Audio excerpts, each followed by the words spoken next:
Bonsoir et bienvenue sur Radioverse, la web radio, et bienvenue dans Précédemment, l'émission où c'est que l'on cause. Valentine, s'il te plaît, sauve-moi, parle mieux français que moi. Comment vas-tu? Ça va très bien, je te remercie. Et effectivement, ce soir, on va parler BD, bien évidemment. Et on va parler du coup de la BD de Mathlete, à moindre risque, qui a été publiée à l'édition de la Boîte à Bulles. Bonsoir, Matt. Bonsoir, merci de m'accueillir. Merci d'avoir accepté notre invitation.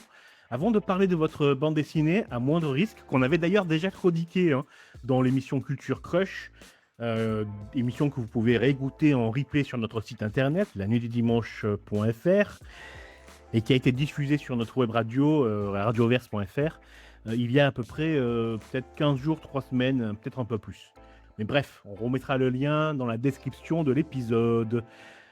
Je veux bien parler de votre parcours, Mathlete, et un peu plus de vous, j'ai envie de dire, si vous me permettez.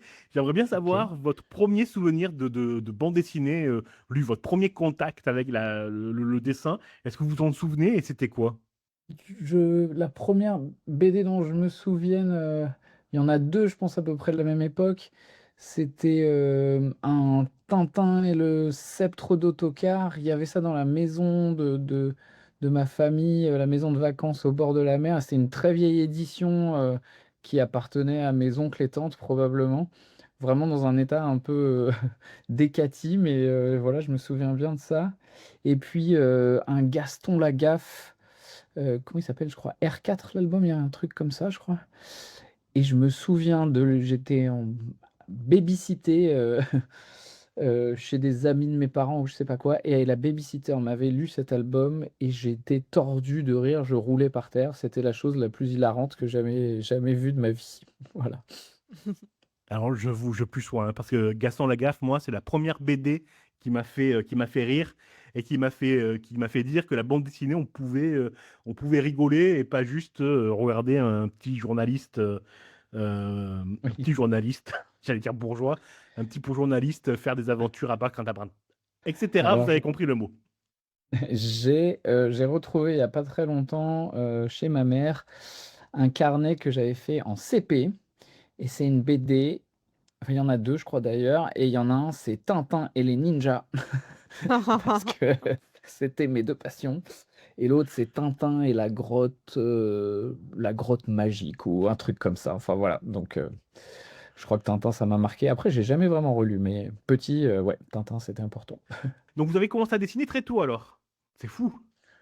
Bah, comme tous les enfants en fait, hein, je sais pas, 2 ans, quand on commence à tenir à pouvoir tenir un crayon, et la différence, entre, bah, ceux qui sont dessinateurs et les autres, c'est qu'il y en a qui s'arrêtent pas, quoi. Et souvent, voilà, vers, je sais pas, 10 11 ans, il y a pas mal de gens qui décrochent, et c'est normal, enfin voilà. Mais bah, moi, j'ai toujours aimé ça. Très vite, jeune, on me valorisait pas mal avec ça. On me disait que je dessinais bien et tout ça. Mes parents ont gardé tous mes dessins. J'ai retrouvé, pareil, quand ma mère a déménagé, des milliers de dessins depuis mes 3 4 ans jusqu'à mes 18 ans. Donc voilà. Après, j'en ai pas pour autant fait mon métier, hein, mais directement en tout cas, je veux dire. Mais en tout cas, oui, j'ai toujours dessiné. Alors, vous n'en avez pas fait votre métier, mais est-ce qu'à un moment donné, vous vous êtes dit, OK, je peux vivre de mes dessins? Et ça a été quoi le déclic? Alors, bah donc, ouais, j'ai toujours dessiné, mais j'ai pas fait d'études d'art. Mes parents voulaient me coller dans des cours et tout ça, et moi j'ai résisté tout ce que j'ai pu. Je crois que j'avais l'impression qu'on voulait m'envahir et me commander, et que le dessin, c'était mon truc à moi et que je voulais partager avec personne. Donc voilà, mais j'ai quand même toujours continué, et moi j'ai fait des études de communication. Après, j'ai bossé comme chef de projet pour faire des applications mobiles et tout ça. Et j'ai eu le vrai déclic suite à 2 voyages. Un premier long voyage en Afrique de l'Ouest où j'ai fait du bénévolat là-bas, et j'ai fait quelques petites aquarelles, mais genre 12 aquarelles en 9 mois, des trucs, enfin, d'après photos et tout. Mais quand je suis rentré, beaucoup de gens m'ont dit: «Ah, c'est super beau», et en fait, avant, on me disait pas que mes dessins étaient beaux, je faisais plutôt des trucs un peu rigolos, et là, ça m'a rallumé quelque chose. Et L'année suivante, je suis parti en Iran pendant 2 semaines. Et là, vraiment avec l'idée de créer un carnet, de faire des aquarelles, un vrai projet. Et un moment sur une montagne en Iran, je me suis dit, je suis parfaitement à ma place dans le monde et je vais devenir dessinateur. En tout cas, je vais essayer. Et j'avais complètement tort parce que ma place dans le monde n'est absolument pas sur une montagne en Iran. Mais par contre, en fait, j'étais à ma place en moi-même. Je me sentais aligné, j'étais hyper content, je venais de marcher dans la montagne, je venais de rencontrer des gens, de discuter, de dessiner, et j'étais en train juste de kiffer à mort. Et c'est là que j'ai pris la décision d'essayer d'en faire quelque chose. Et donc, je me suis dit, dans un an, j'aurais quitté mon taf et je ferais des carnets de voyage, etc. Ça a pris un peu plus de temps que ça, mais ça a fini par se matérialiser en tout cas. En fait, ce que vous avez fait, c'est le lien qui vous intéressait. Le lien avec les autres, la connexion avec les autres. C'est ça où je me trompe? Oui, en fait, j'ai mis du temps à trouver, c'est quand j'ai découvert, le dessin sur le vif, en fait. Moi, j'avais toujours fait mes trucs d'imagination, donc des Tintins, après beaucoup de Dragon Ball Z, Mhm. des trucs comme ça. Et quand j'ai découvert le dessin sur le vif et que je m'y suis mis vraiment, j'ai aussi découvert une communauté, qu'on appelle, Urban Sketchers, qui est, c'est des groupes de dessinateurs, un peu informels, mais qui est une communauté qui existe dans le monde entier, dans plein de villes. Il y en avait à Paris, mais il y en a, enfin, il y en a ici à La Rochelle, il y en a, j'en ai rencontré plein pendant mes voyages et tout ça. Et j'ai découvert le pouvoir de connexion du dessin. En fait, on imagine toujours que le dessin, c'est peut-être un truc un peu solitaire, etc. Mais en fait, quand on dessine dehors, et ben, il y a toujours quelqu'un qui vient nous voir, qui veut nous parler, ça nous ouvre des portes, on nous invite dans des endroits, on nous paye un verre, enfin voilà. Et ça m'a vraiment beaucoup, beaucoup plu et je savais pas que c'était possible de faire ça avec le dessin en fait. Hmm. Parce que le lien, c'est un peu un point commun dans tout votre travail. À moindre risque, cette bande dessinée dans le milieu j'allais dire des drogués, mais c'est un peu plus compliqué que ça. On en parlera tout à l'heure avec Valentine. Mhm, Euh, vous avez fait aussi quelque chose sur la sexualité des handicapés, si je me souviens bien de votre site, mathlet.fr, où il y a tout un descriptif. Euh, une bande dessinée avec les urban sketchers sur la prison et les détenus. Donc oui, j'ai l'impression que que c'est la recherche de liens et de sens qui vous motive dans vos dessins. oui, oui, moi c'est ça enfin, ce qui m'intéresse énormément euh, via le dessin, ça pourrait être aussi via autre chose, mais en tout cas c'est un peu de comprendre l'envers du décor. Donc, Mm. bah, savoir ce qui se passe dans une prison, pour moi, c'est hyper intéressant. Dans une salle de consommation, je pourrais faire un reportage dans une boulangerie, ça m'intéresserait aussi. Enfin, juste, voilà, de passer un peu la porte et de savoir un peu bah, comment ça se passe ailleurs, comment fonctionne la société, qui sont les gens, simplement un peu n'importe où. Donc, voilà, moi, j'ai un peu une âme, donc c'est là où peut-être mon point commun avec Tintin. J'ai une âme de reporter, quoi. Voilà, je pourrais être journaliste d'une manière ou d'une autre. Et là, moi, je suis pas un journaliste, mais j'ai un peu une approche quand même journalistique et de reportage via le dessin. Et c'est ça enfin, qui est mon plaisir, mon intérêt et la particularité peut-être de mon travail.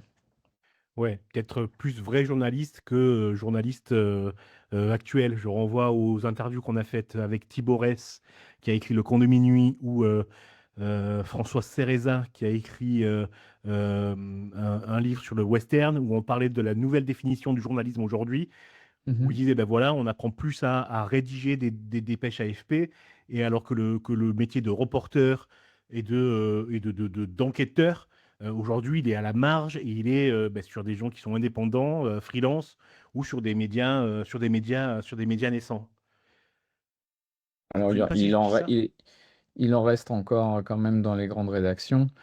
Mais oui, en tout cas, moi, c'est à ces personnes-là que je m'identifie un peu, entre guillemets. Pour moi, un de mes grands modèles, c'est Florence Aubenas, qui a fait des reportages assez incroyables et puis aussi qui n'a pas hésité à faire un peu enfin, vraiment à se jeter elle-même à corps perdu dans ce qu'elle a fait, quoi. Alors moi, pour idole, j'ai un Américain, je ne sais pas si vous le connaissez, c'est David Gran, alors je vous le conseille, il est génial. Il fait des recueils, là, il publie des recueils donc de ses enquêtes, notamment Le Diable et Sherlock Holmes, titre français. Il y a une dizaine d'enquêtes qu'il a fait aux États-Unis. C'est extrêmement bien écrit. Il a fait des enquêtes imparables. C'est super. C'est lui qui a écrit d'ailleurs Killer of the Flower Moon, qui a été Ok. adapté par Scorsese. Bon, et plein d'autres livres. Je suis sur le journaliste tel qu'on le fantasme. Mhm. Il est, il est, il est carré. C'était une petite digression.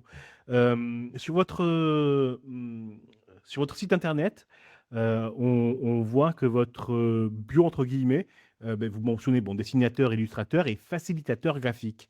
Qu'est-ce que c'est facilitateur graphique?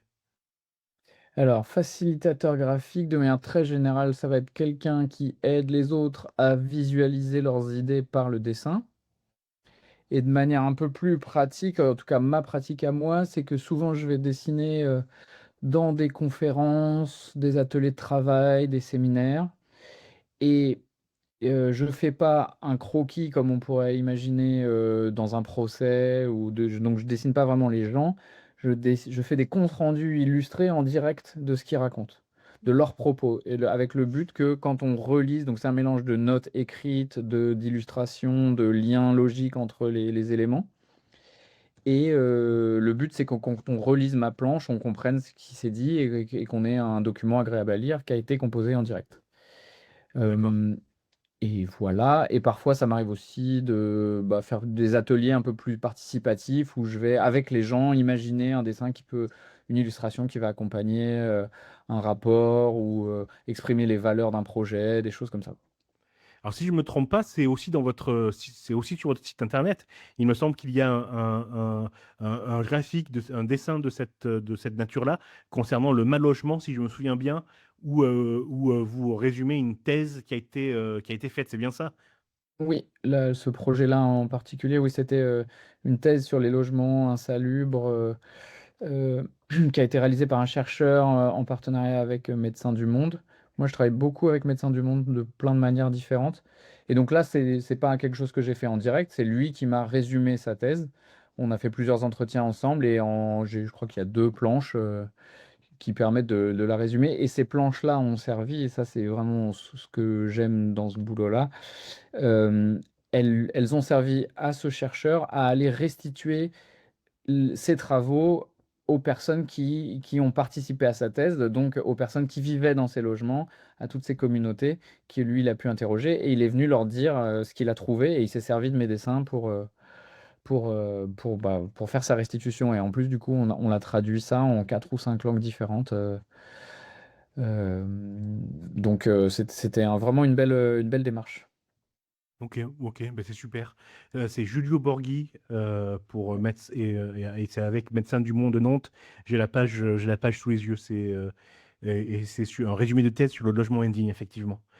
On va s'attaquer maintenant au pourquoi de votre invitation. Pour la petite histoire, Valentine avait lu votre bande dessinée à moins de risque. Elle nous en avait parlé lors de notre émission et elle nous en avait parlé lors de notre émission Culture Crush. Et du coup, on a eu envie de vous inviter pour en parler plus en avant parce qu'on avait, je ne sais pas si vous avez écouté notre petite chronique, mais on avait des tonnes, des tonnes de questions. Et Si, avant si, je de l'ai donner écouté. la parole, pardon. Oui, j'ai écouté la chronique, ça m'a fait très plaisir, c'était une très bonne chronique. Et de voir que ça a suscité le débat, c'était vachement intéressant. On aurait Mais dû réinviter tout le monde qui était avec nous. avant de te donner la parole, je vais juste faire une petite digression. Est-ce que pour vous le vocabulaire a un sens? Si on dit roman graphique, bande dessinée, pour vous c'est la même chose ou pas? Bon, pour moi, ça importe assez peu. Je pense que roman graphique, c'est un peu un terme marketing qui permet de désigner un style de BD et de faire que certaines personnes ont envie de les lire parce que c'est un roman graphique et pas une bande dessinée qui serait un truc pour enfants. Voilà, donc moi, on peut dire une BD, on peut dire un roman graphique. Pour moi, surtout un roman graphique, c'est souvent des albums plus épais que les classiques 52 pages de notre enfance et qui vont aborder des thèmes, voilà, peut-être un peu plus. Souvent, il y a de l'autobiographie, il y a du reportage, il y a des thèmes un peu sociétaux, quoi. Mais en vrai, c'est des BD. Ok, ça marche. Mais Valentine, je te laisse la parole. Oui, alors donc, votre BD donc Amandroris, c'est votre premier roman graphique qui a été paru en 2024. Ça représente, si je me trompe pas, 3 ans du coup de travail. Vous avez passé 1 an dans la salle de consommation de Paris-Lariboisière et donc c'était entre 2021 et 2022 et vous êtes aux côtés du public et des professionnels donc de l'association Gaïa qui gère la salle. Vous échangez avec eux et vos croquis à l'aquarelle, ils vous accompagnent pour se porter témoin de ce que vous observez.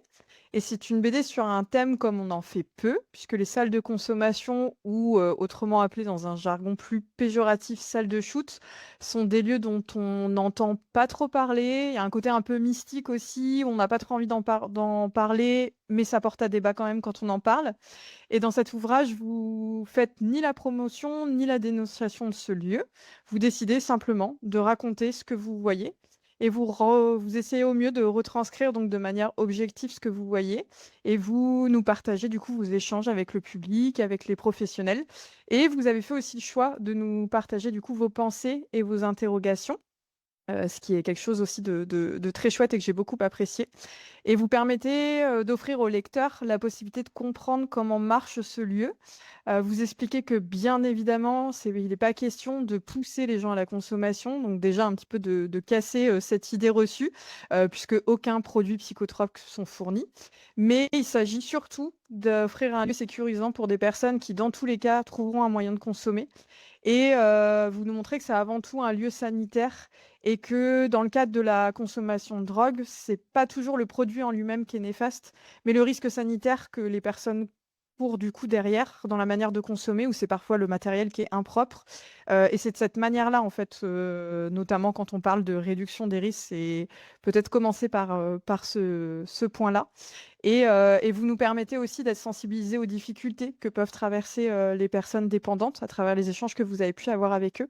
Et ça nous permet de voir de manière un peu plus haute et pas simplement dans le jugement et de mettre un petit peu en lumière les obstacles qu'on peut rencontrer dans certains parcours de vie. Donc moi, j'ai trouvé effectivement, on en a parlé juste avant, que c'était une jolie démonstration, de l'intérêt un petit peu de la BD, journalistique ou de reportage. Mais pour commencer, moi, j'aimerais du coup, ça c'était ma petite présentation, mais j'aimerais que vous puissiez vous présenter du coup votre BD à moindre risque. Bah, je vais pas faire beaucoup mieux que ça, hein, c'était super, une super intro. Merci beaucoup. Non, c'est un très bon résumé. À moindre risque, oui, voilà, c'est avant tout une immersion d'abord. Et l'idée dès le début, c'était que je sois un peu j'ai le rôle du naïf.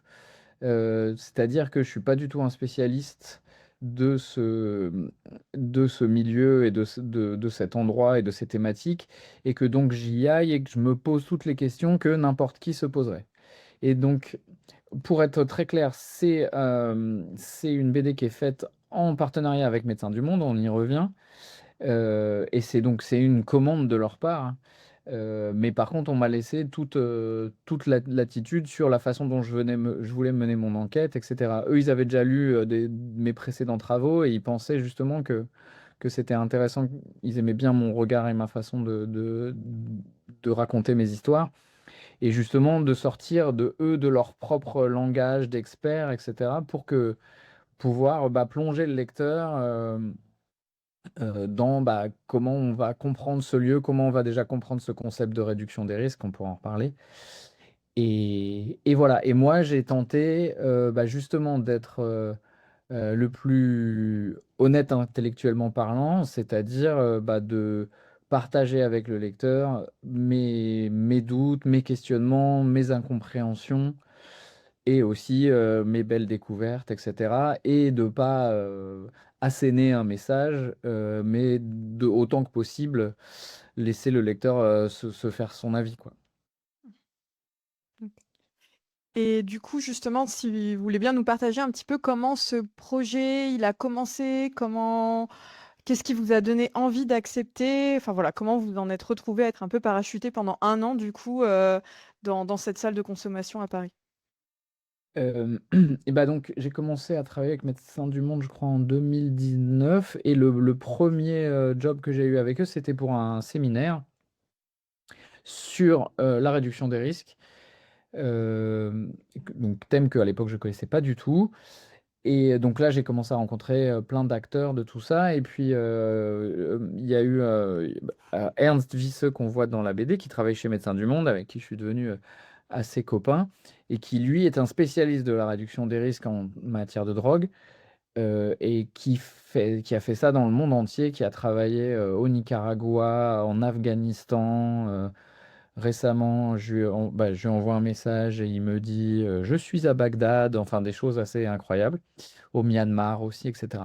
Et un jour, autour d'un verre, il me dit ah, j'aurais aimé que tu sois avec moi à Kaboul, parce que il y a des histoires à raconter, mais en photo, c'est pas possible, c'est trop repoussoir, c'est trop dur, on peut pas montrer ça aux gens comme ça, et peut-être que le dessin aurait pu servir.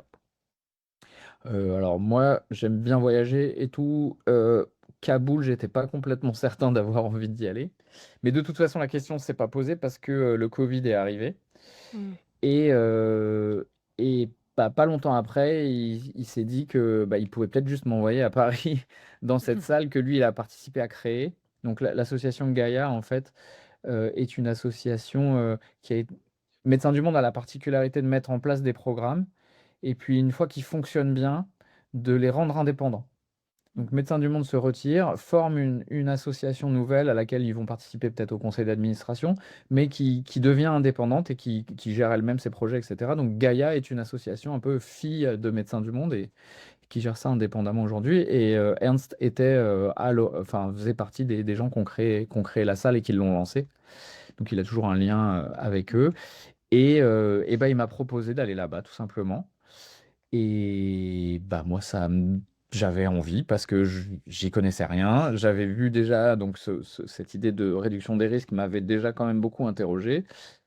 Et ça me paraissait être une bonne idée, un lieu intéressant, quoi, et une aventure sympa. OK.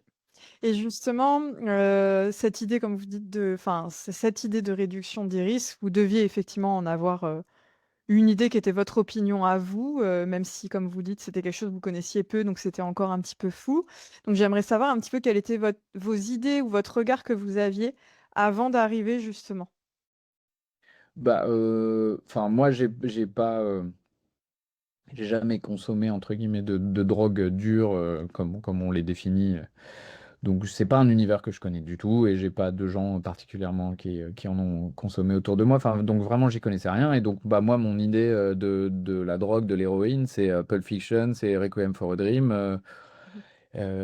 C'est Christiane F., droguée prostituée, enfin bref, tous les trucs horribles qu'on connaît un peu. Donc, c'est là, si tu te drogues, bah, si tu prends des trucs, tu risques de mourir. Le crack, c'est horrible. Enfin, tout est horrible. Et c'est. Voilà. Et donc, quand on me parle de réduction des risques et qu'on m'explique qu'il y a un endroit où on permet aux gens de se droguer, bah, moi, mon premier réflexe, c'est bizarre votre truc quand même.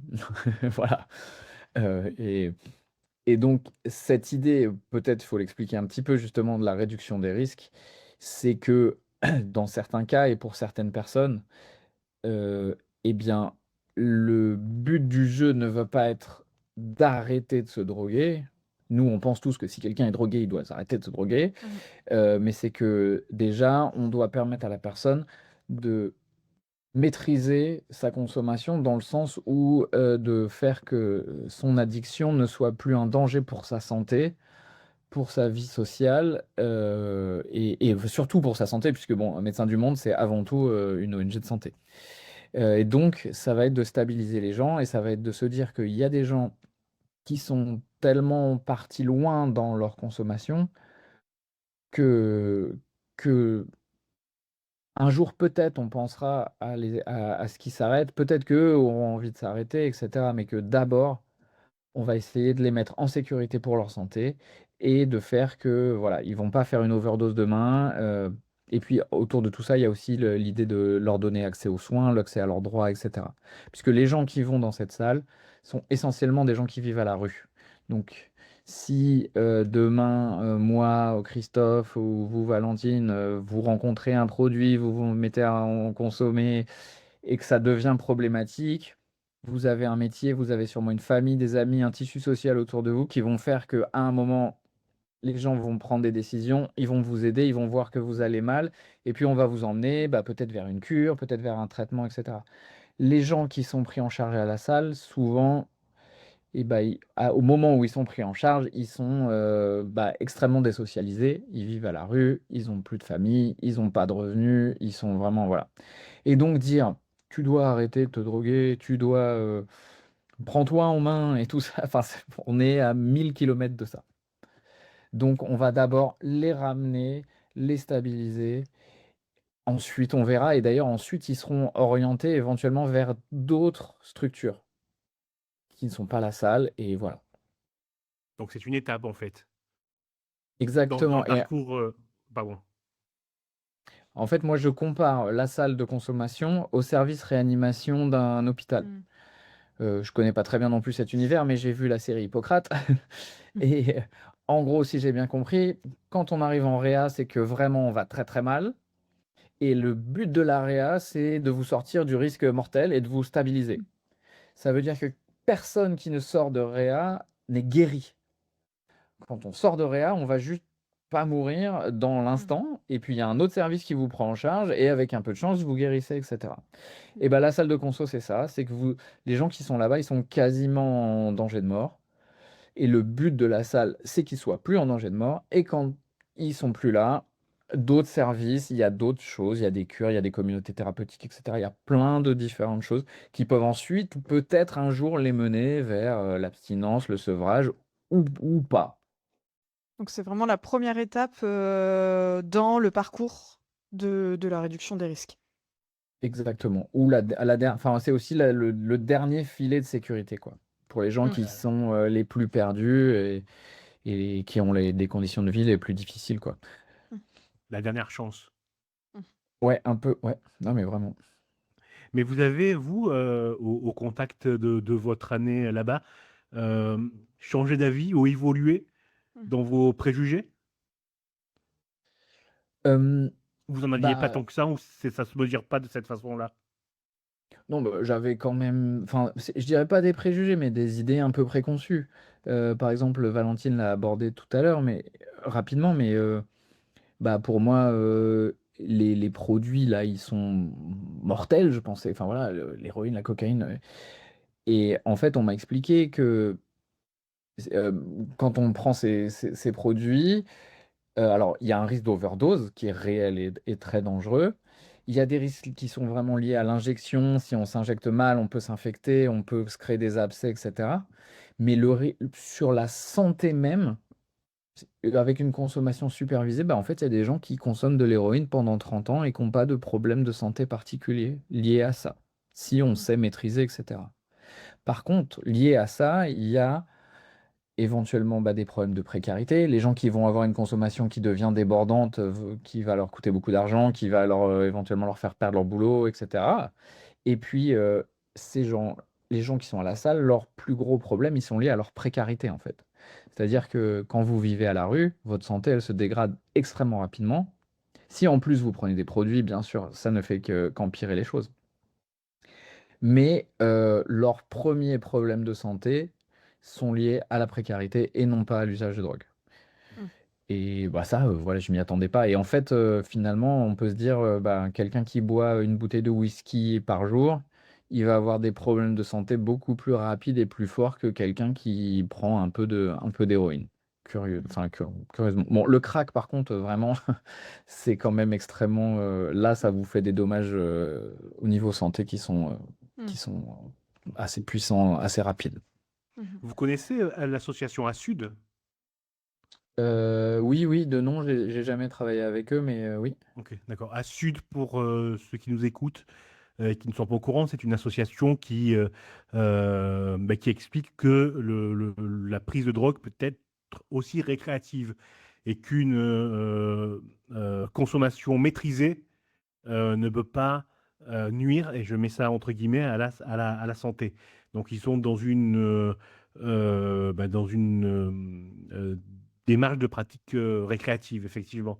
Mmh. Ce que vous venez de dire, ça m'a fait penser à ça sur la pratique, la pratique maîtrisée. Mais bon, c'est vraiment un autre type d'association de Gaïa, hein. Ouais. C'est vraiment, vraiment différent.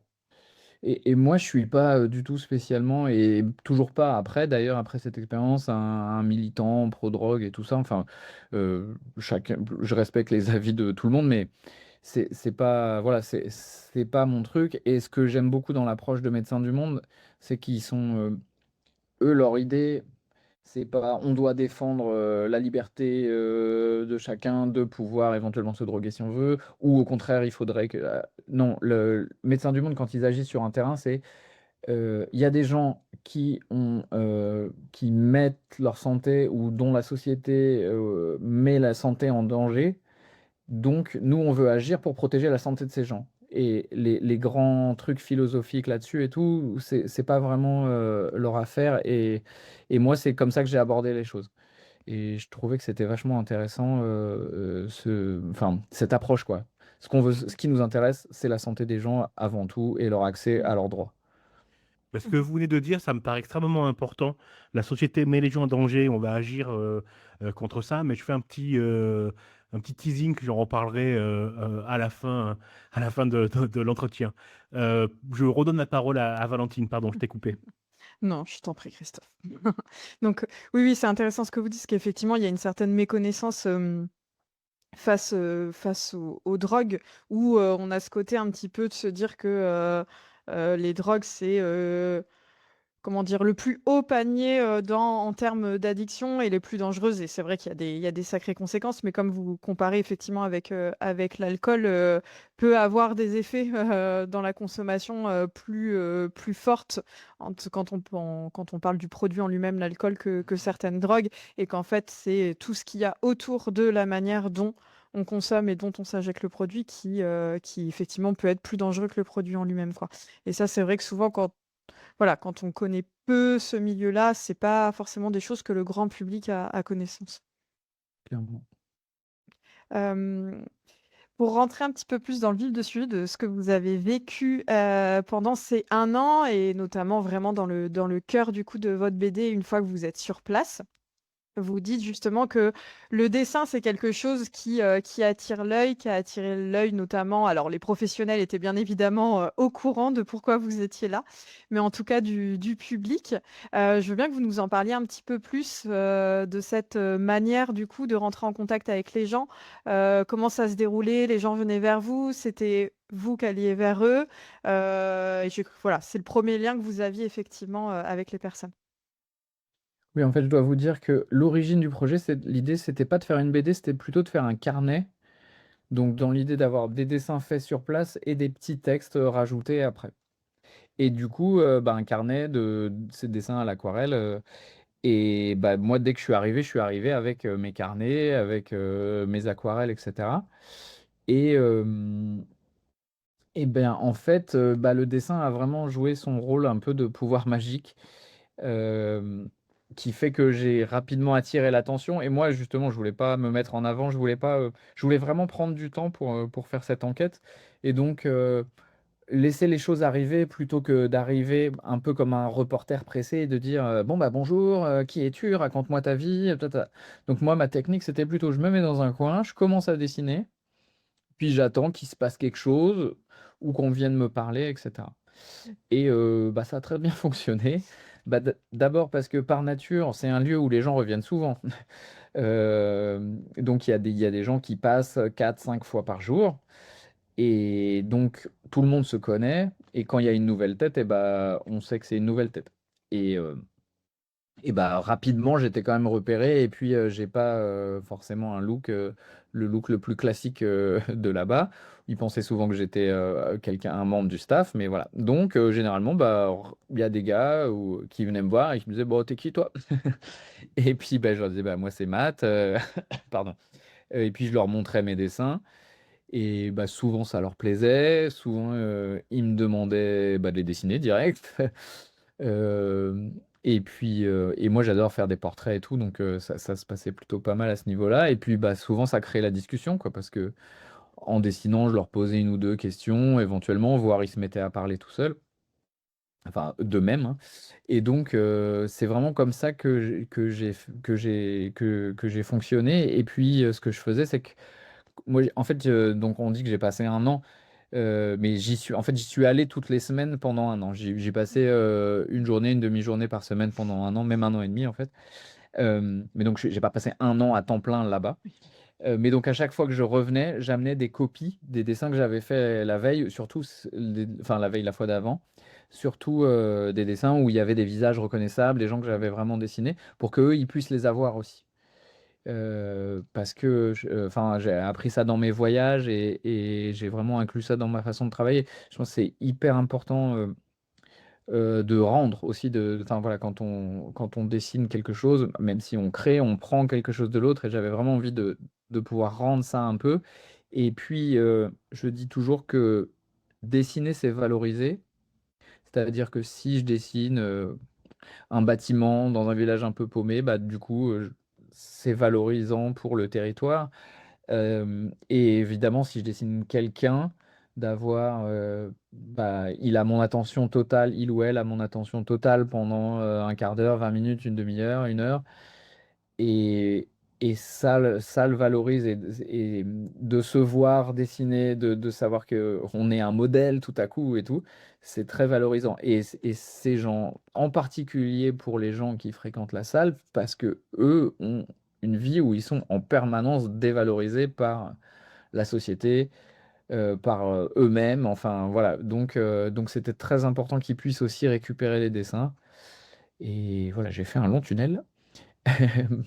Mais voilà, c'était ça ma technique et ça, en fait, ça a vraiment hyper bien fonctionné et ça m'a permis de créer beaucoup de liens avec les gens puisque tout le monde était super content de me voir revenir, voulait voir les anciens dessins et ça a aussi fait beaucoup de bien, je crois. Enfin, en tout cas, l'équipe était hyper enthousiaste aussi de se voir les uns les autres. Souvent, je note des bulles aussi, je note les blagues ou les phrases un peu choc que j'entends, etc. Et donc, même l'équipe, ils étaient hyper contents de se voir en dessin ou de voir un gars qu'ils aiment bien ou le gars qui avait fait n'importe quoi la semaine dernière. Enfin, voilà. Mmh. Et, et justement, est-ce que vous avez senti, enfin après vous avez l'habitude aussi de pratiquer dans d'autres circonstances effectivement le dessin sur le vif. Est-ce que ça vous a, pour autant, ça a été difficile de rentrer en contact avec le public? Parce que dans votre BD, vous nous présentez certains parcours de vie. Vous avez choisi de mettre en lumière, notamment, je pense à ces personnes-là.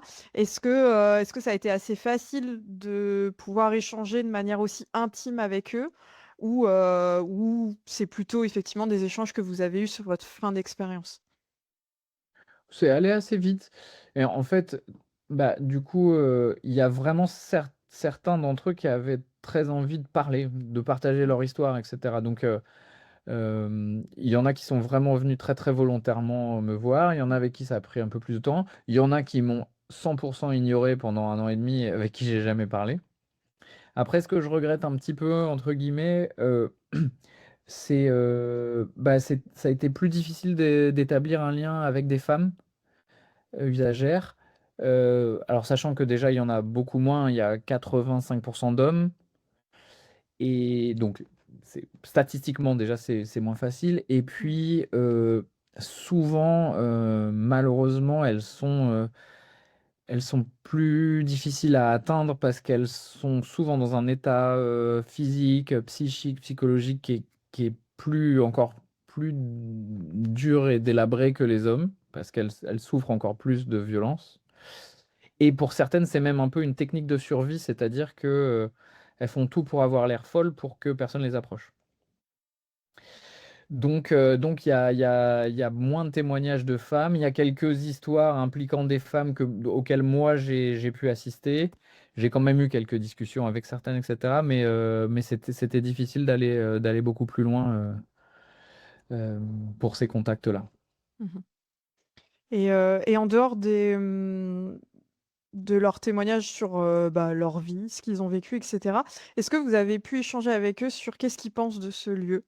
Heu, voilà, qui est fait effectivement pour, heu, pour «eux» entre guillemets, mais de savoir, bah, en fait, les premiers concernés, le public, qu'est-ce qu'ils en pensent? Bah, je crois que pour la plupart, c'est quand même un lieu qui est hyper important pour eux. Hem, il y en a qui m'ont vraiment, confié que oui, oui, ça leur avait fait beaucoup de bien, juste de pouvoir, ne pas consommer dans la rue, en fait, de pas avoir, à supporter le regard, des gens que ça gêne et on comprend pourquoi ça gêne les gens de voir quelqu'un s'injecter, mais hem et puis ce que j'ai vu, c'est même pas forcément, en parlant directement parce que finalement quand qu'on en parle souvent ils disent: «Bah, oui, oui, c'est cool ici» et puis ils ont pas forcément grand-chose de plus à élaborer, mais ça se voit dans l'accueil qu'ils reçoivent, en fait et dans le lien qu'ils ont avec l'équipe. Il y a vraiment un lien très fort. Ils sont accueillis hyper chaleureusement, on prend toujours de leurs nouvelles et tout, enfin donc ça se voit que c'est un lieu, qui leur plaît, qui leur fait du bien. Pour certains, c'est un lien aussi où on voit les copains. C'est aussi un lieu où on peut se reposer parce qu'il y a une salle de repos, qu'on voit pas trop dans la BD parce qu'elle était fermée à l'époque à cause du covid et cetera, mais donc Mmh. ils peuvent juste venir, bah, ils consomment et puis après ils vont un peu dormir, sur un canapé, pendant 1 heure ou 2 ou plus, enfin, c'est pour eux, pour moi, c'est un havre de paix, quoi. Après, il y a toujours, des trucs où ils sont pas contents parce que telle chose a pas fonctionné, parce qu'ils ont fait des conneries et ils ont été exclus pendant une semaine, bon, ils ont sûrement plein de choses à se plaindre aussi, mais je crois que de manière générale, c'est un lieu qui est hyper positif, ouais. Mais est-ce que du coup, ce lieu, il fonctionne aussi parce que c'est, un moyen pour eux d'être «re-sociabilisés» entre guillemets, de se ressentir, appartenir à une communauté, à, alors c'est horrible ce que je vais dire, mais de se ressentir, humain à un moment donné, puisque vous nous avez dit tout à l'heure que c'était des gens vraiment en rupture d'amitié qui sont dans la rue et Mmh. cetera. Est-ce que ça c'est, ça rentre aussi, dans le bienfait que peut faire, le lieu ou c'est juste vraiment, bah, voilà, je sais que je vais être, bien traité là-bas et que je vais pouvoir, consommer sans risque? Est-ce qu'ils ont déjà conscience de ça ou pas? Bah, je pense que oui, oui, je pense qu'ils en ont conscience et ça fait partie de la philosophie du lieu. C'est-à-dire que l'idée, c'est quand même vraiment de faire venir les gens, pour la consommation parce que c'est ça qui est utile pour eux. Mais derrière, il y a tous ces autres aspects de sociabilité. Il y a, de temps en temps des ateliers qui sont organisés. Et puis ils ont aussi, une assistante sociale, éventuellement un psy. Donc en fait, au-delà de la consommation, on va leur apporter plein d'autres choses, dont cet aspect, sociabilité. Et puis, c'est en lien avec d'autres structures, d'autres services qui peuvent aussi, heu, les aider enfin voilà, oui, oui, pour moi, c'est clair que pour eux, il y a ce lien aussi, il est important, quoi. Mmh. OK. Valentine? Ouais, je suppose, bon, que maintenant, depuis le temps que la salle est ouverte, les gens en entendent parler et ça tourne et cetera. Mais est-ce que vous savez aux prémices un petit peu comment le public, il a été mis au courant de l'ouverture de ce lieu? Pour pas que ce soit vu comme, quelque chose, bah, de négatif où ils auraient pu avoir peur, qu'on vienne les emmerder en gros, pour, leur demander d'arrêter de consommer ou même, avoir des ennuis avec, la police et cetera. Enfin, voilà, moi je me demande, comment parce que c'est un public en fait qu'on ne voit pas, qui est invisibilisé Mmh. et comment il a été mis au courant, en fait, de l'existence de ce lieu? Alors, j'ai pas tous les détails, donc la salle a ouvert, il y a 10 ans, en 2016. Mmh. Après, tout ce périple, a commencé par, les programmes d'échange de seringues que menait, Médecins du Monde, je pense fin des années 80, années 90, hem, auprès de ces mêmes publics, via, des camions itinérants. Mmh. Et donc en fait, ça fait très longtemps que Médecins du Monde et Gaïa sont impliqués là-dedans et d'ailleurs à l'époque, heu, Médecins du Monde faisait ça illégalement. C'était interdit, de distribuer du matériel de consommation et c'est par leurs actions et par leurs actions de plaidoyer et cetera qu'ils ont pu faire évoluer la loi. Donc ça, c'est quand même ultra intéressant, et donc en fait, Médecins du Monde et les assos sont présentes sur le terrain depuis super longtemps, beaucoup via des maraudes. via ce qu'ils appellent les antennes mobiles, des camions ou des bus qui tournent. Et puis il y avait aussi déjà beaucoup d'autres lieux qui accueillent ces personnes. Sauf que dans les autres lieux, on n'avait pas le droit de consommer. Donc je pense que la nouvelle s'est répandue extrêmement vite et que ça n'a pas été un problème parce qu'ils étaient déjà en lien avec d'autres structures, mais qui ne faisaient pas l'injection. Il y a des endroits où on peut recevoir des traitements qu'on appelle des XAPA. Il y a des endroits où ils peuvent juste venir se reposer. Enfin, il y avait déjà beaucoup de choses à disposition, mais pas l'endroit d'injection supervisé. On a évoqué donc le public et les usagers, parce qu'ils sont les premiers concernés de ce lieu, mais sans professionnels, le lieu n'existerait pas. Avec les divers échanges que vous avez pu avoir avec les professionnels, qu'est-ce qui les amène à avoir envie de travailler dans ce lieu-là? Parce que c'est quand même un lieu qui est pas facile au quotidien, où c'est de la souffrance, c'est de la violence. Alors quand je dis violence, vous témoignez effectivement de scènes de violence comme on l'entend avec certains usagers qui ont pu parfois pas être du tout, comment dire, patients ou Oui, ça voilà, arrive. entre autres, on va le définir comme ça, mais de violence face aux difficultés sociales, face au fait que ce sont des gens aussi qui sont complètement laissés à l'abandon du coup par la société et mis de côté. Donc voilà, qu'est-ce qui pousse effectivement des gens à avoir envie de passer 35 heures dans ce lieu-là, auprès de ce public. Alors je le dis de manière un petit peu vulgaire, mais voilà. Ça Donc, c'est une association Gaïa, mais les gens qui bossent là-bas, ce sont en grande, grande majorité des professionnels, des salariés. Déjà mmh. pour éclaircir, il y a quelques bénévoles qui viennent donner des coups de main de temps en temps, mais c'est des salariés, c'est des professionnels. Et le gros de l'équipe, ce sont des infirmiers ou des infirmières et des éducateurs et des éducatrices.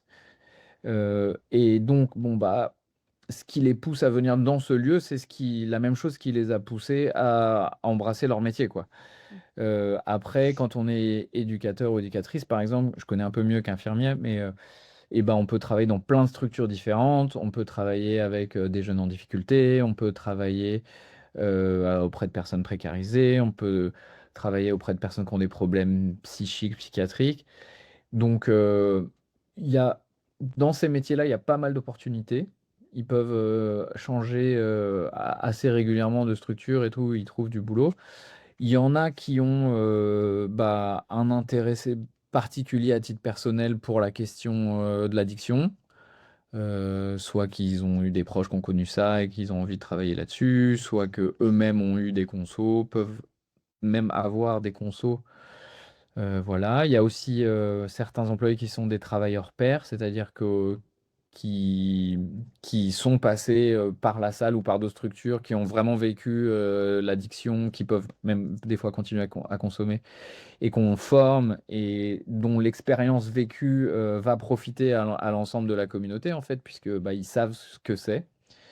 Donc voilà, je sais pas il n'y a pas de motivation plus spécifique, Mmh. enfin, mais bon, et puis en tout cas, c'est des gens qui aiment le travail humain et c'est un lieu extrêmement humain, extrêmement vivant, très puissant, mais voilà. Et concernant un petit peu les personnes du coup qui habitent dans le quartier, vous en parlez un petit peu effectivement aussi dans Mhm. dans dans la BD. Voilà, comment ça s'est passé l'installation de la salle, au niveau des habitants du quartier? Voilà, un petit peu les retours là-dessus. Bah pareil, tout ça, ça a eu lieu il y a 10 ans, donc moi Mmh. j'ai un petit peu suivi, mais pas énorme.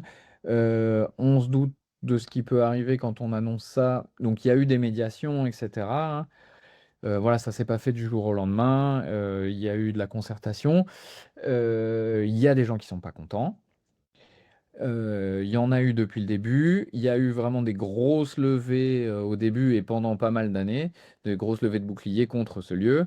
Moi, quand je suis arrivé au début, il y avait encore quelques pancartes sur certains balcons. La salle doit déménager, le 10e est sacrifié. Mais la dernière pancarte a disparu pendant que j'étais là-bas. Mmh. Donc voilà, il reste un collectif qui n'est pas bien grand, mais qui est extrêmement vocal sur les réseaux sociaux, etc., qui est farouchement opposé et qui pense que c'est la pire chose qui soit jamais arrivée à leur quartier.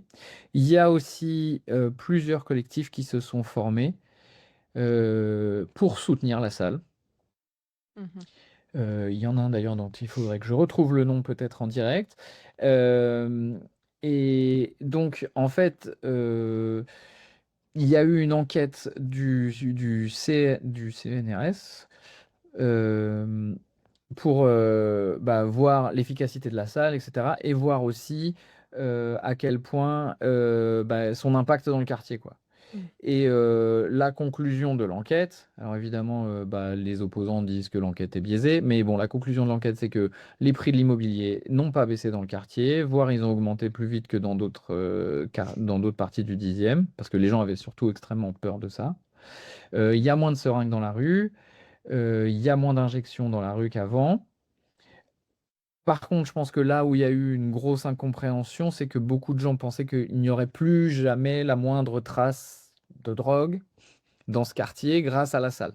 Et qu'en fait, il y en a beaucoup moins qu'avant, mais il y en a toujours un peu parce qu'il y a des gens qui refusent d'aller à la salle, parce qu'on ne peut pas tout maîtriser. Et aussi, un truc un peu contre-intuitif, c'est que du coup, toute la, tout le quartier a été un peu sécurisé, entre guillemets, parce qu'avant, il y avait des endroits pour se planquer un petit peu. C'est ce que font les usagers de drogue souvent, c'est qu'ils se planquent, des fois dans des cours d'immeubles, derrière des grilles, dans les toilettes, etc.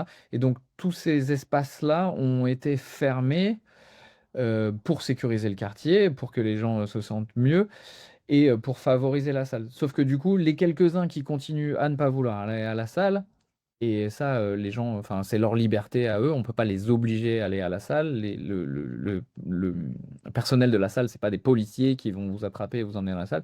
Et bah, ceux-là, maintenant, bah, ils peuvent plus se planquer nulle part, donc du coup, il y reste encore des traces de leur consommation et de leur présence. Et ça, je crois que certaines personnes n'ont pas du tout accepté. Elles se sentent un peu flouées d'avoir accepté qu'on leur mette la salle, et en plus, il reste quand même Mmh. des traces de cette consommation. Excusez-moi.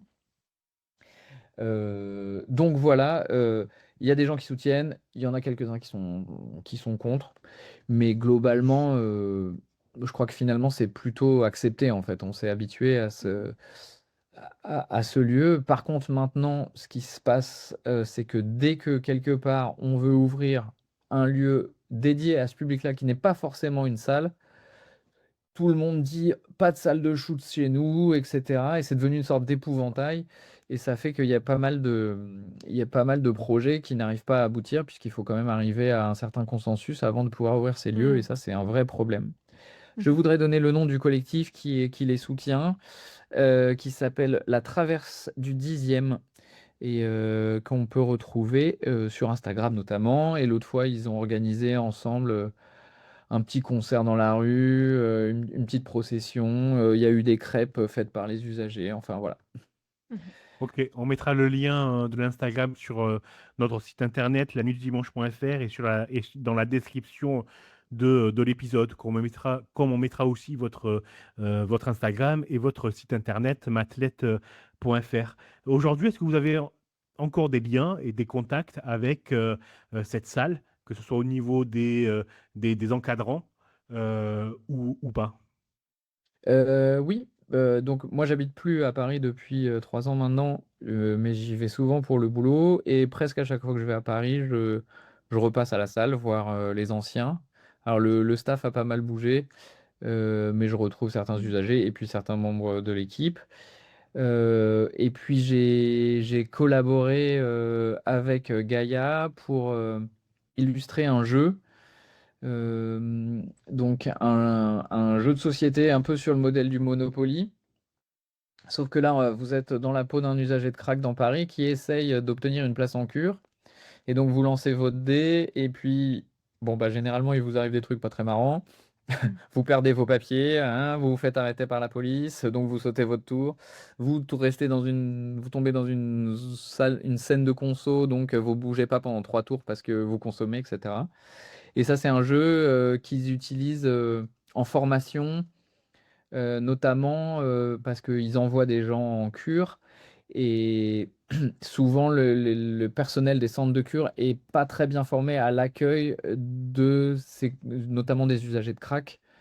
Donc voilà, le but du jeu, c'est de faire quelques parties de ce jeu-là pour arriver à comprendre un peu les conditions de vie et d'où viennent et comment vivent ces usagers. Donc voilà, j'ai des nouveaux projets qui sont liés à ce parcours-là avec Gaïa et avec d'autres associations. Notamment, je donne des ateliers de dessin avec une collègue dessinatrice qui s'appelle Marielle Durand via l'association Aurore et le dispositif qui s'appelle Assor, donc qui héberge ces usagers dans des hôtels en urgence. Et nous, on vient dessiner avec eux, faire des ateliers de dessin autour du thème de justement habiter mon lieu de vie au présent, au passé, au futur. Et on a pour but de créer une expo et un petit carnet de croquis Mm. d'ici quelques mois. Mm. Ok, super. Ben, on s'en fera l'écho sur la web radio et sur notre site. Est-ce que vous voyez toujours Bader? Oui, je l'ai croisé il y a pas très longtemps. Donc Bader, c'est un des employés de la sauce. Il est médiateur respect. Donc au début, je lui demandais si j'avais l'impression que c'était un vigile parce qu'il est costaud et il a un peu ce rôle-là, mais ils ont un vrai rôle de lien, les médiateurs. Il y a mes deux copains, c'est Bader et Mamadou. J'ai vu Mamadou hier. Euh, et, euh, et voilà, je trouve qu'ils ont une super présence parce que ils doivent recadrer un peu les gars quand ils font un peu trop de bruit, un peu arrêter les bagarres de temps en temps, etc. Mais c'est vraiment des forces tranquilles et surtout des gens qui aiment. Ils sont pas là juste pour faire la police et gueuler sur tout le monde et imposer leurs gros bras. On voit qu'ils aiment le public, enfin, qui sont là vraiment pour les gens, quoi. Ouais. Vous parlez de Bader aussi vous parlez aussi de Bader dans la salle du carnet à la BD. C'est un petit livret auto-édité qui raconte les coulisses de la création de la bande dessinée qui a été éditée aux éditions La Boîte à Bulles. Alors moi, j'adore. Moi, ce qui me passionne, c'est comment on arrive de l'idée au produit fini. Je mets produit entre guillemets, hein, vous Mhm. m'excuserez du terme. Et alors, ce petit carnet, il est génial pour ça parce qu'on voit les coulisses, quoi. On voit le travail qui a été fourni derrière. Moi, ce qui m'impressionne, c'est les premiers croquis que vous faites et puis vous les mettez en relation avec la planche dessinée qui a été publiée. Et on voit le travail et on ne le dit pas assez que le travail de dessinateur, c'est pas juste il y a la muse qui vient me tenir le crayon et puis hop, ça roule tout seul. Non, il y a un travail de fou. Je vais juste citer une phrase qui m'a ému. Alors, je ne sais pas pourquoi, mais le portrait dessiné de Bader, est-ce que vous en dites de Mhm. lui, ça m'a ému, mais je pense que ça me fait référence à un pote. Donc, je l'ai reconnu là-dedans et ça m'a touché, surtout qu'il a à peu près le même physique de brute tranquille. J'espère qu'il m'en voudra pas de dire ça. Je vais citer, vous disiez, donc vous racontez, enfin vous dessinez le point qui vous a le plus choqué dans ce travail-là, dans l'élaboration et dans votre immersion, c'est dans un parc, le Square Forceval, Mhm. où vous le décrivez avec des mots comme si Mm. c'était un no man's land, quoi, ou indigne d'un pays qui se dit développé, c'est ce que vous écrivez. Donc c'est très coloré, c'est très vert, et vous écrivez mes verts, fussent-ils juste en termes de couleur, auraient dû être gris. Et moi, rien que cette phrase, je trouve qu'elle dit tout, quoi. Et ouais, c'est les deux passages qui m'ont ému dans la salle du carnet à la BD. Si on veut se le procurer, il faut vous envoyer un message, soit via votre site, soit via Instagram, hein, c'est bien ça? Voilà, ouais, c'est le plus simple. Mm. Alors moi, je le Et conseille vraiment à tous ceux qui ont merci. acheté la bande dessinée et à tous ceux qui s'intéressent aux coulisses. Si vous avez écouté les autres interviews d'auteurs et d'autrices de bande dessinée que nous avons fait, vous savez que c'est quelque chose qui me passionne. Alors là, ça c'est vraiment quelque chose que j'adore. Je vous ai coupé, pardon, Mathiette. Non, non, j'allais dire, pour expliquer ce carnet, il est né d'une petite frustration. C'est que, en fait, à la base, je pensais que la BD ferait une centaine de pages. Et puis, plus on avançait dans le projet et dans l'écriture, plus je voyais qu'elle allait faire plus. Et donc, il y a 180 planches dans la BD. Et mon éditeur m'avait dit vraiment, il ne faut pas dépasser ça. Et le bouquin entier fait 196 pages. Et donc, on a très peu pu inclure mes aquarelles. Il y en a vraiment deux, trois à la fin, mais en tout petit. Et puis une ou deux qui sont dans le cœur de la BD. Et moi, j'ai genre 200 dessins que j'avais faits. Et quand même, bah, j'étais un peu triste de voir qu'ils n'existaient pas, enfin, voilà, qu'ils n'étaient pas partagés avec le public. Et moi, je participe souvent au rendez-vous du carnet de voyage de Clermont-Ferrand, qui est un lieu que j'aime beaucoup, où j'ai vraiment rencontré beaucoup de dessinateurs incroyables et puis rencontré le public, c'était vraiment super. Et ils m'ont pas pris avec la BD parce que bah, c'est pas un carnet ni un voyage. Et du coup, je me suis dit, bah, je vais faire un carnet avec mes aquarelles et puis je vais aller le présenter là-bas. Et voilà, et en faisant le carnet, je me suis dit aussi, c'est quand même hyper intéressant de faire la comparaison, d'expliquer un peu, voilà, bah, parce que les gens, ils me disaient, bah, en fait, tu as pris tes dessins que tu as fait là-bas, puis en gros, tu as rajouté les dialogues, et puis c'était la BD. Je fais, bah, en fait, c'est un peu plus compliqué que ça, quoi. Il a vraiment fallu tout refaire. Des fois, on fait un petit dessin avec 3 bulles, et c'est super, et en fait, ça, c'est un dessin d'un quart d'heure. Et par contre, quand je le mets dans la BD, bah, en fait, je fais une séquence sur 2 pages et ça me prend 2 jours de boulot. Mm. Donc voilà, je voulais un peu à la fois mettre en avant bah, mes aquarelles et puis expliquer ce passage entre ces deux médiums enfin moi j'aime beaucoup les deux quoi. Je trouve que le carnet, ça permet de faire un truc très instantané, très authentique et rapide, mais la BD, ça permet vraiment de déployer un récit beaucoup plus long, beaucoup plus structuré. Et donc les deux ont leurs avantages et leurs inconvénients. L'inconvénient de la BD étant essentiellement que ça prend 1000 ans à faire. Ouais. Ouais, et vous prenez même parfois en photo pour les pauses. Euh, Ouais. Ouais, non, j'ai adoré ce concept un peu de making-of Mhm. de la BD officielle. Et alors d'habitude, je noie les dessinateurs et dessinatrices qu'on reçoit sous les questions avec comment vous avez fait ça, est-ce que vous faites un storyboard, qu'est-ce qu'il y a, blablabli, blablabla. Eh ben là, c'est pas la peine. Vous envoyez un petit message pour obtenir la salle du carnet à la BD. Je ferme la parenthèse. Valentine. Oui, oui, oui. Oui, j'ai encore quelques petites questions du coup à vous poser. Je me rends compte qu'effectivement, je ne vous ai pas posé la question de tout simplement bah, comment ça se passe quand les personnes arrivent, qu'est-ce qu'elles font vraiment sur place, etc. Parce que bah, j'ai lu la BD, donc du coup, c'est vrai que j'avais envie de vous poser des questions sur des choses où j'avais envie de vous rapporter, enfin, que vous puissiez donner des éléments un peu plus en détail. Mais je suis du coup désolée pour les auditeurs, vous n'avez plus qu'à lire la BD, c'est dommage.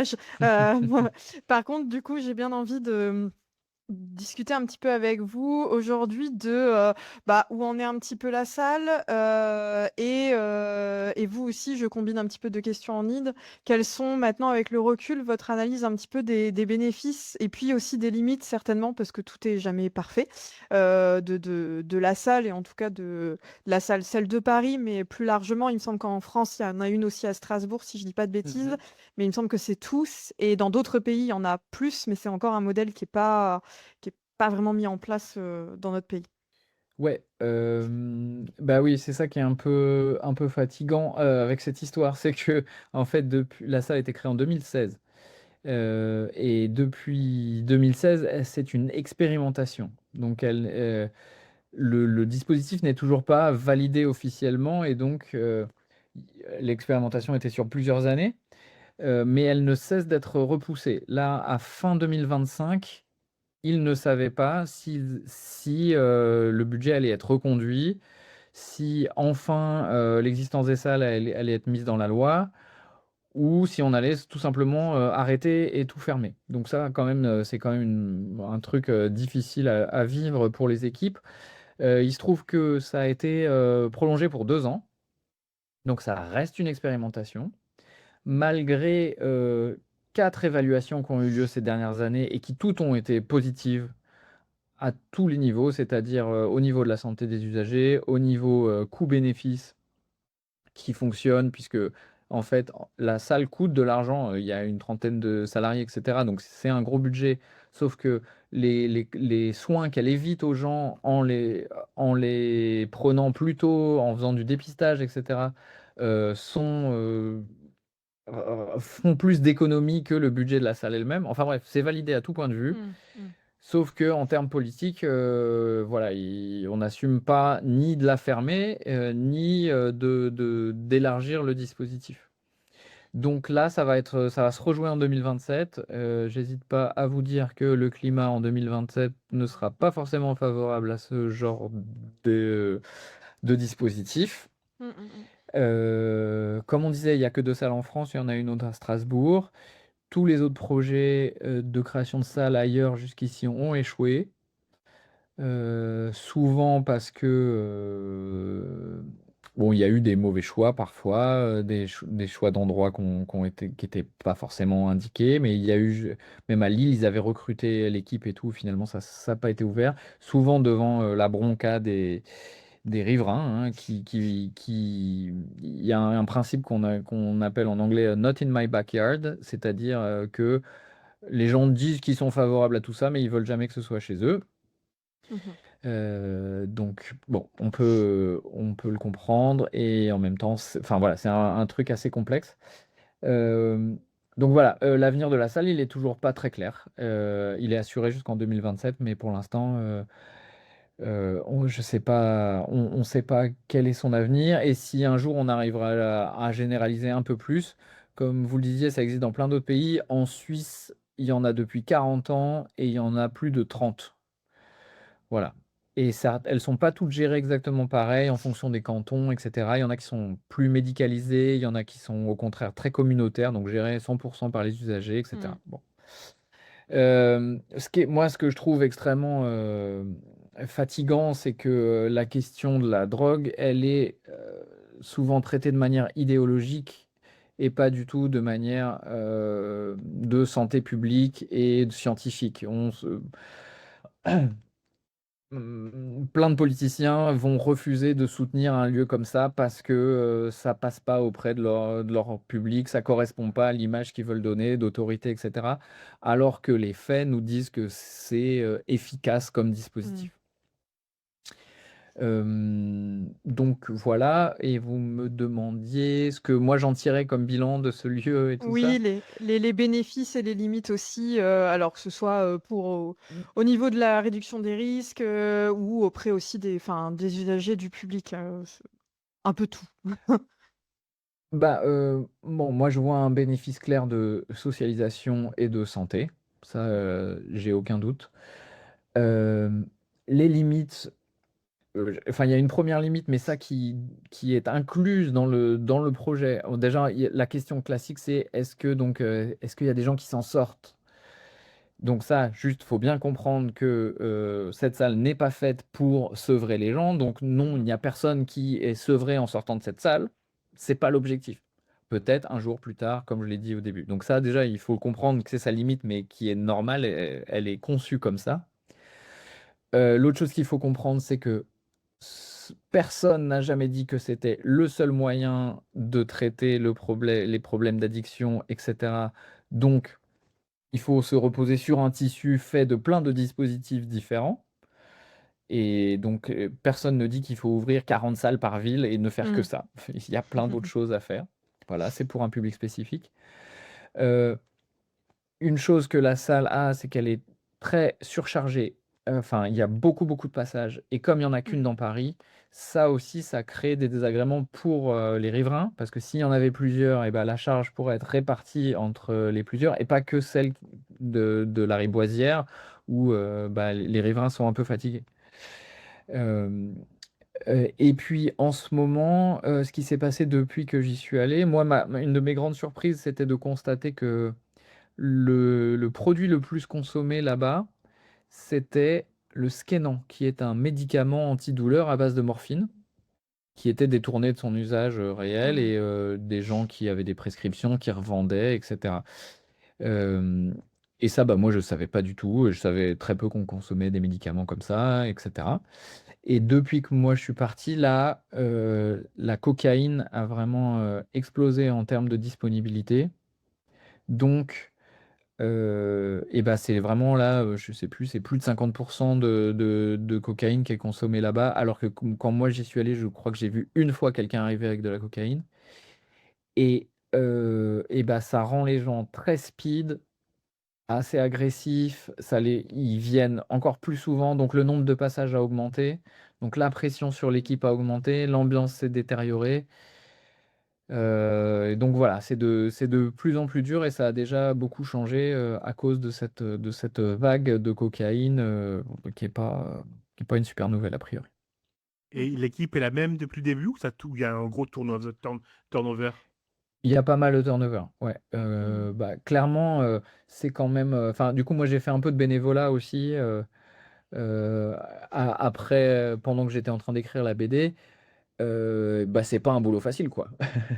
Donc, ce qui est dur aussi pour eux, pour les éducateurs et les infirmiers, infirmières, c'est que, il y a beaucoup de passages dans la journée et donc eux, ils ont le sentiment de pas avoir le temps d'assez bien accompagner les gens, pas autant qu'ils Mmh. voudraient. C'est un peu de l'abattage, quoi, ça Mmh ça mh. ça défile très vite et tout et ils ont pas, donc pour eux, c'est un peu frustrant de se dire: «Bah, faudrait qu'on passe plus de temps avec les gens et tout», mais on peut pas, quoi. Ouais.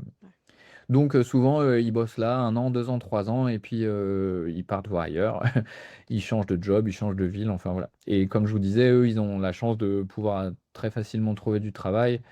Donc bah, voilà, quand ça commence à les fatiguer, ils changent d'endroit, ils vont bosser dans d'autres structures, des fois dans d'autres Oui, domaines, bah, enfin voilà. mmh. Mmh.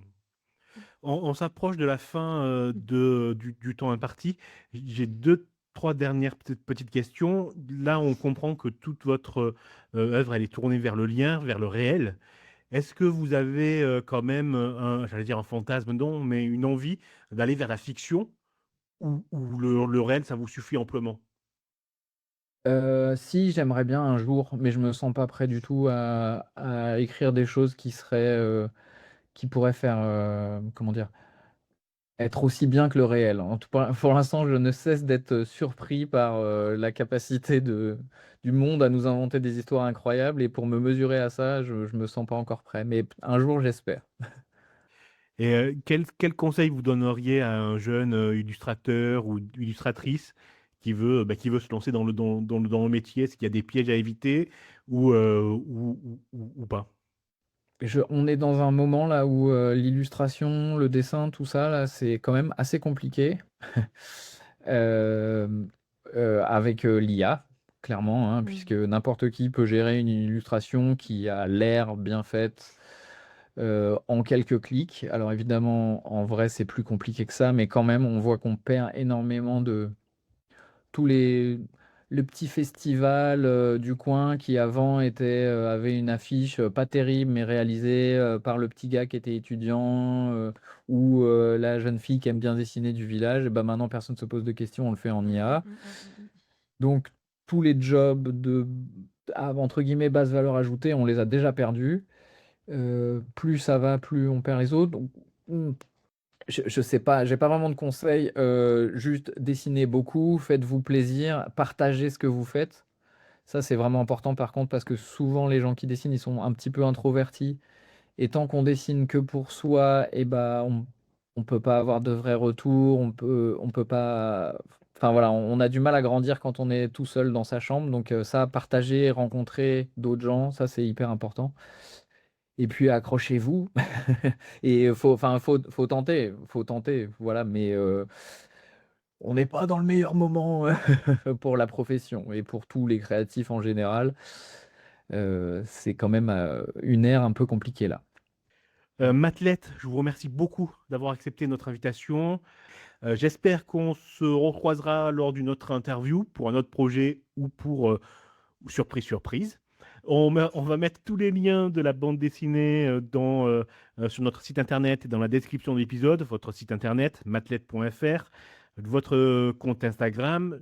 Je ne peux qu'inciter les auditoristes à cliquer sur votre lien pour demander un exemplaire de La salle du carnet à la BD. Si vous avez aimé la bande dessinée à moins de risque ou si vous êtes intéressé par les coulisses de la bande dessinée, il vous faut le carnet, ça c'est indubitable.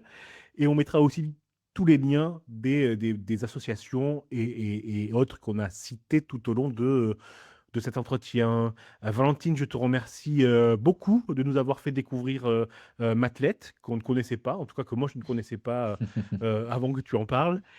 Et on va terminer en chanson. Matlet, vous choisissez le générique de fin. Qu'est-ce que vous voulez qu'on écoute et pourquoi? Et alors, bah déjà, merci à vous pour votre accueil et pour cette invitation et pour votre enthousiasme. Ça m'a fait plaisir. Et donc, on va écouter I Could Die For You des Red Hot Chili Peppers sur l'album By the Way. Et je sais pas pourquoi, mais quand j'ai commencé à faire la BD, j'ai écouté cet album et je l'ai écouté 1 milliard de fois et ça me permettait de me concentrer pendant la durée exacte de l'album et celle-là, c'est ma préférée de l'album, donc voilà.